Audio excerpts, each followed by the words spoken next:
Hey, so you might know about high and low limit screws on derailleur, but what about this one other screw that sometimes gets neglected? That is your B-gap screw. And I'm on a mission to spread a little B-gap awareness. I'm gonna go over what it is, how it works, and why you need to get it dialed in. Now, the B-gap screw, or B-tension if you're using Shimano, is a screw on the rear of your derailleur.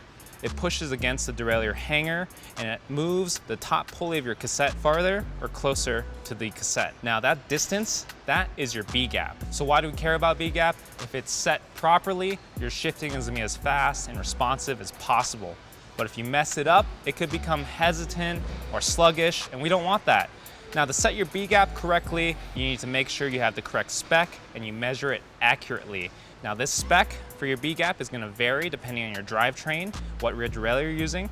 So if you wanna know what to set your rear derailleur at, I put a link in the description below to our comprehensive list of B-gap specs for various drivetrains and derailleurs. So this bike I'm working on has a SRAM Eagle derailleur with a 10 to 52 cassette, and that's actually really easy to set the B-gap on, because SRAM makes these handy tools and they all work the same and they're pretty cheap. Now the first thing you want to do is shift your derailleur to the largest cog. Now one thing to note is if you're working on a full suspension mountain bike like I am, usually you want to set your B-gap at sag, but that takes a second pair of hands. If you don't have that, just do it in the stand like you would any other bike. Adjust it later if you need. Don't worry too much about it.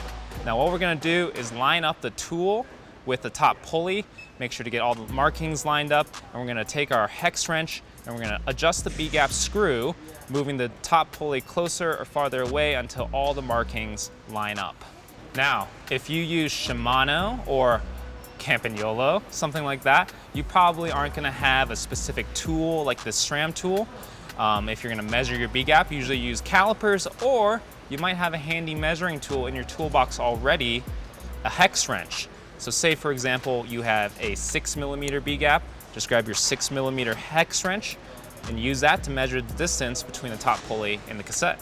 Also note, if you have one of the newer Shimano mountain bike rear derailleurs, it has a handy little guide printed on the back of the derailleur cage. Now once you have your B-gap set, double check your shifting and ride on. It's that easy. If you have some of your own tips and tricks, let me know in the comments and I'll see you all next time.